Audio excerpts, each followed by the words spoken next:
Okay guys, this is lesson number 3 on sets and functions, and we are going to talk about some standard sets.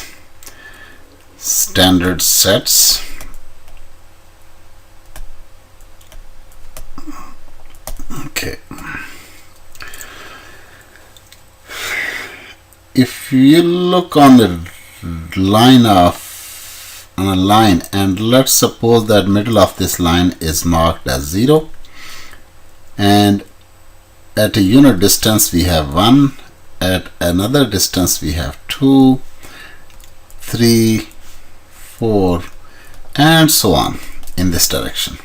And similarly we have -1 on this side, -2 on here, -3 on this, and -4 here, and it goes on this way. We will be talking about this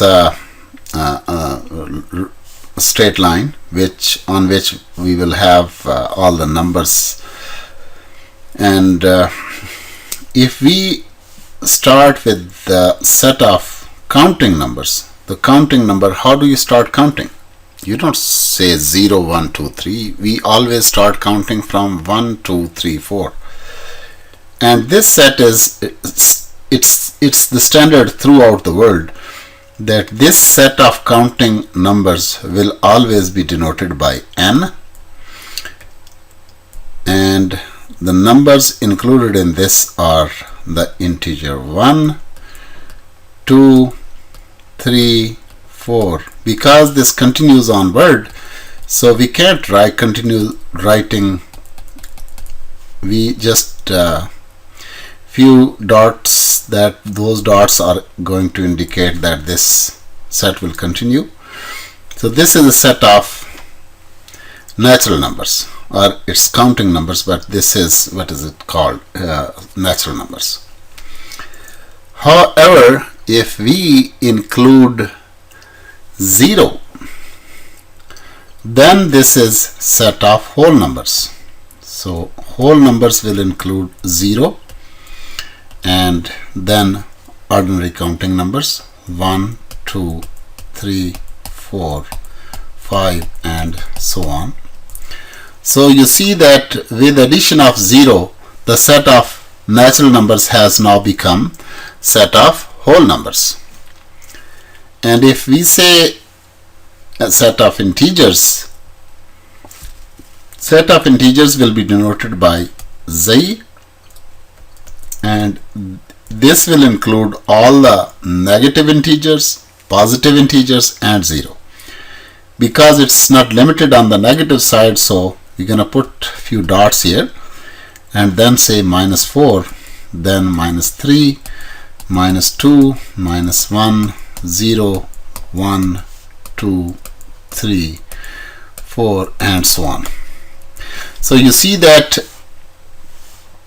this positive or negative sign, that indicates the direction on the real line. The negative means going toward left, and the positive sign, that indicates going toward the right. But usually positive sign we don't write. So if you see 1, it obviously means +1, and if you see 2, it obviously means +2. And then is the set of prime numbers. Okay, this set of prime numbers, what are the prime numbers? Prime numbers. So the definition of prime number, these are of particular interest. So we are going to define these numbers. So we say integers which have exactly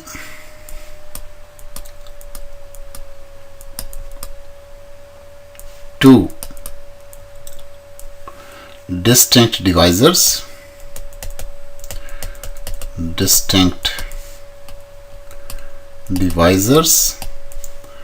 Are called prime numbers.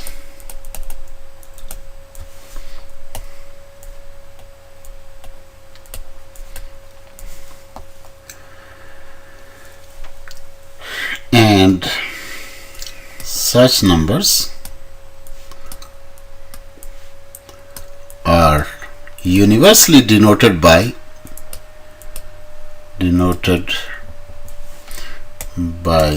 the capital letter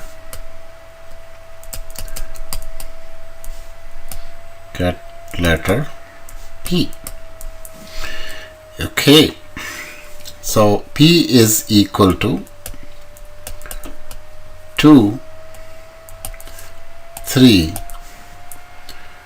5, 7, 11, and so on.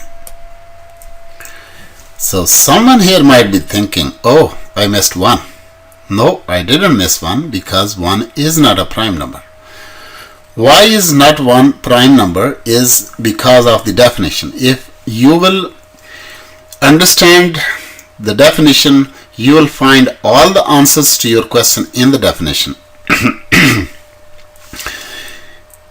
It says integers have exactly 2, so there should be 2 divisors, and those divisors should be distinct. Now 1 doesn't have 2 divisors, because where is the second distinct divisor for 1? 1 is every number divides itself, so that is a divisor, and 1 is always the divisor. So there are 2 distinct divisors for every number other than 1.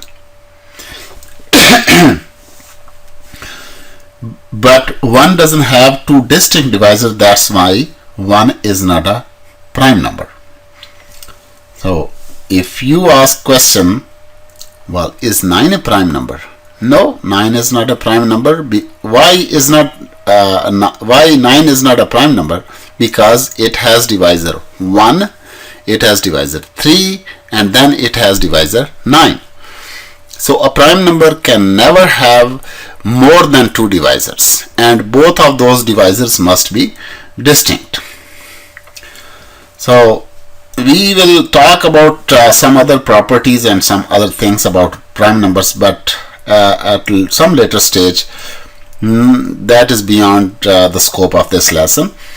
So now we are going to talk about odd numbers. So what are odd numbers? Odd numbers are integers which cannot be divided by 2. So numbers, I mean integers,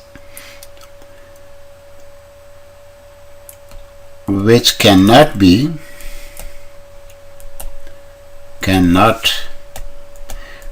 divided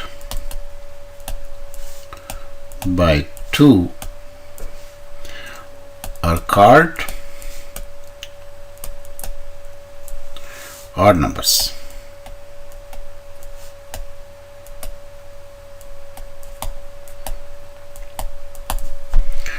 These, it must be clear that I am talking about integers. So what kind of, and this set is always denoted by the capital letter O. So these should be plus minus 1, plus and minus 3, plus and minus 5, and so on. So these are odd numbers. So what about even numbers? Even numbers. Even numbers are denoted by E, and these numbers are always divisible by 2. So this must be 0, plus minus 2, plus minus 4, plus minus 6, and all these numbers are called even numbers. Now you can see, if you take a look on where we started, n is a subset of w, and w is a subset of z, and z is prime numbers are also subset of z. So these relation, and similarly you can see that odd numbers are also subset of z, even numbers are subset of z. So these concepts which we have learned, we should apply those concepts and understand which is a superset, which is a subset, so that things become pretty clear when we try to solve questions. Next is rational numbers. Rational numbers. What are rational numbers? Rational numbers we can define numbers which can be written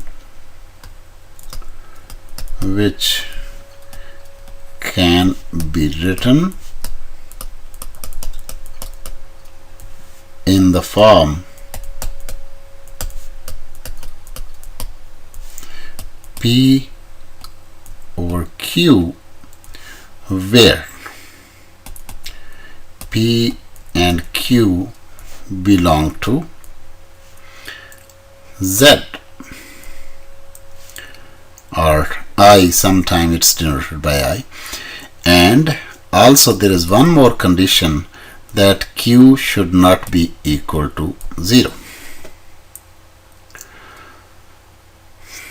So if we take a look on this definition, numbers which can be written in the form P over Q. So this is the language which science speaks of. This is a mathematical language that we need to learn. So what is P? P belongs to Z, means that P is an integer. And Q also belongs to Z, it means Q is also an integer. So naturally the number 1 over 2 must be a rational number. Rational number, because in this case, what is P equal to?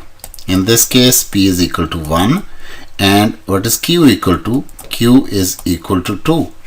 Well, 1 is an integer, Q is an integer, and the last condition, that Q cannot be equal to 0.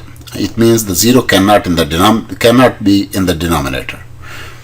So that's why we say, because 1 over 2, it qualifies all the conditions that PQ belongs to Z and Q is not equal to 0. That's why 1 by 2 is a rational number. Let's take a look on minus 3 over 4. Is this a rational number? Yes, is a rational number.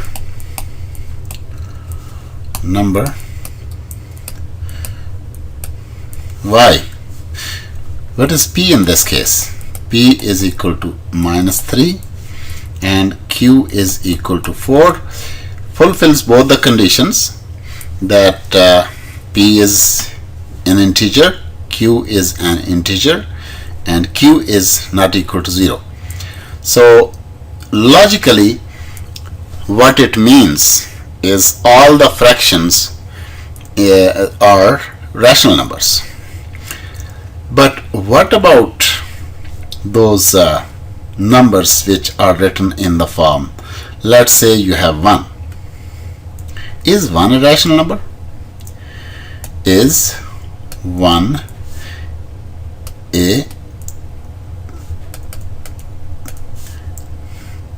rational number? Well, some people might be thinking, no, there is no q, so this is not a rational number. Wait a minute. 1 is a rational number because every integer which you write does have 1 in the denominator, which we don't write. So 1 in fact is equal to 1 over 1.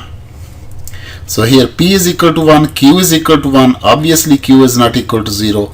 So that's why 1 is a rational number. So what about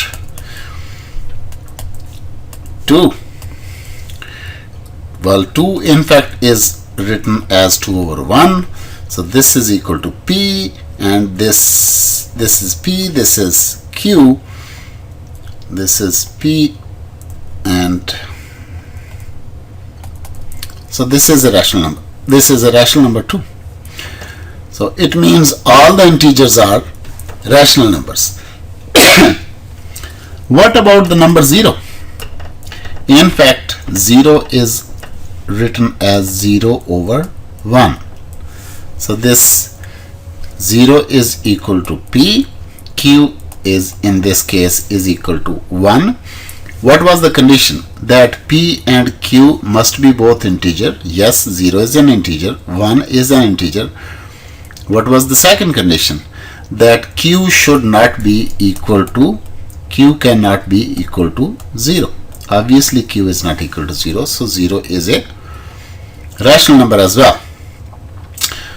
Alright, now we saw that all the integers are rational numbers, all the fractions are rational number, but what about those numbers which are written in the form, in the decimal form?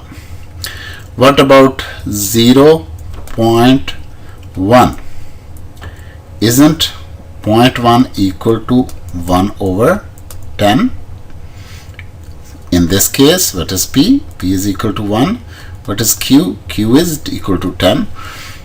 P and q are both integers, and q, which is 10, is not equal to 0. So obviously 0.1 is a rational number. Okay, what about 0.234? Well, this is, if we reduce it into fractional form, this will be 234 over 1000, which is, in which case this is p, this is q. Well, both conditions are satisfied. P is integer, q is 1000, which is also an integer, and q is not equal to 0. So 0.234 is also a rational number. So let me write down 3 situations in which all, okay, terminating decimals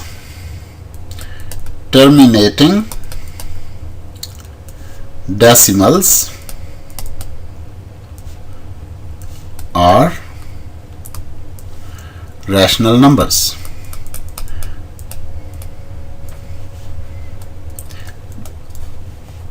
Means the decimals like 0.234 terminates after 4. There is nothing more. So that's 0.1 terminates after 1. So all these kind of decimals which terminate after certain number of digits are all rational numbers. But what about those decimals which are like this? 0, okay, 3.33333, and it continues. Like if you divide 1 over 3, 10 over 3, then this will be the result, and the 3 will never terminate. If your calculator will allow, it will continue on 3.333333 and so on. So these are called non-terminating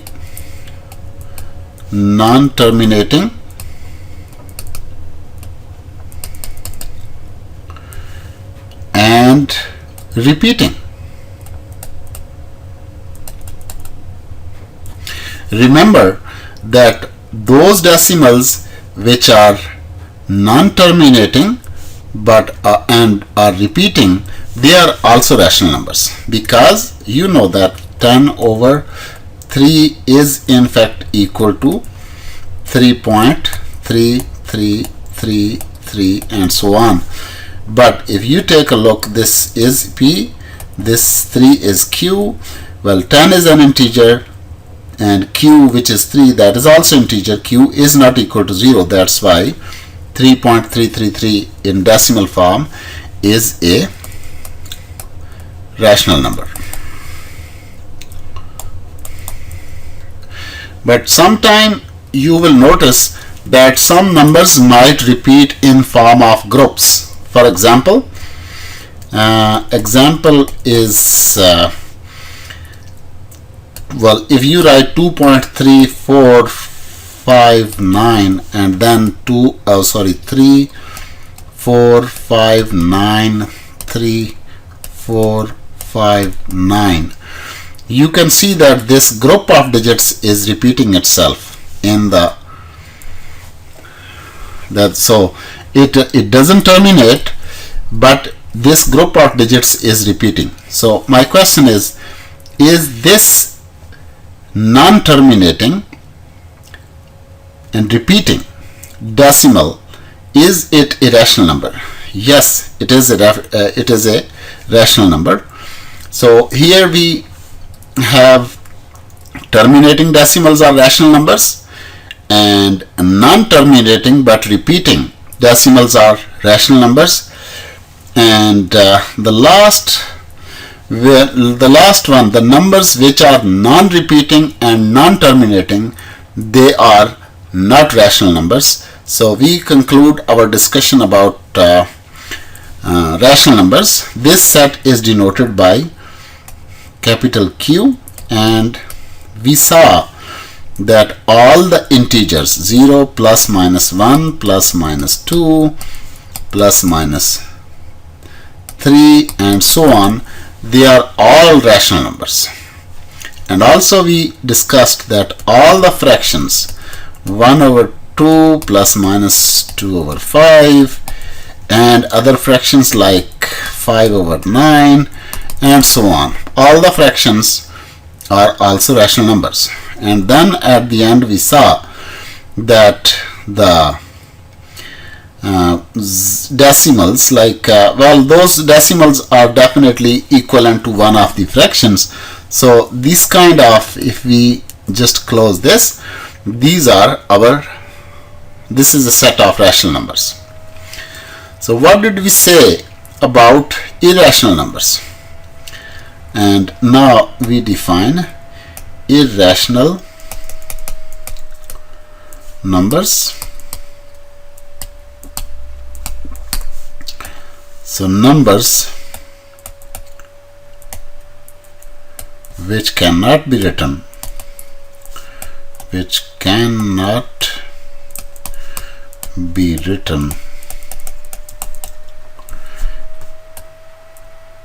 in the form P over Q, where P, Q belong to Z, or some people are going to write it I, so it doesn't matter. So Q is not equal to 0. So the numbers which cannot be written in the form P over Q, where PQ belongs to where PQ are integers and Q is not equal to 0, are irrational numbers. So what numbers are those? So okay, what about this number 2.3419829341? You can see that this is a non-terminating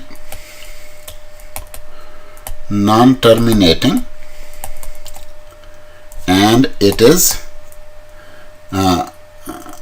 repeating. Oh, sorry, non-repeating.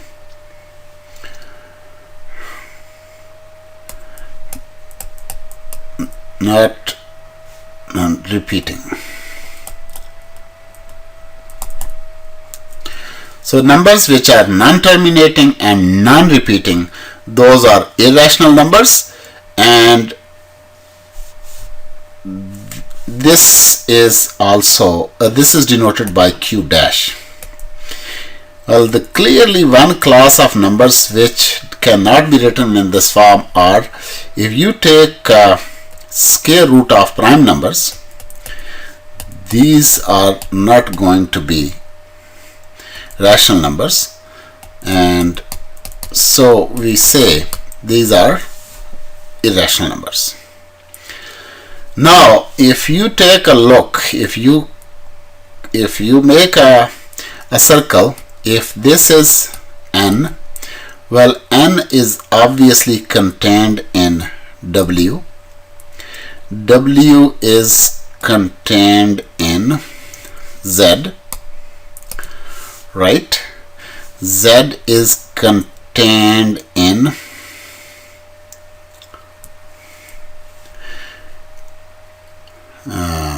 rational numbers, and there is another class of numbers which is a set of real numbers, actually combination union of all rational numbers and irrational numbers, that is called a set of real numbers, and it's denoted by R.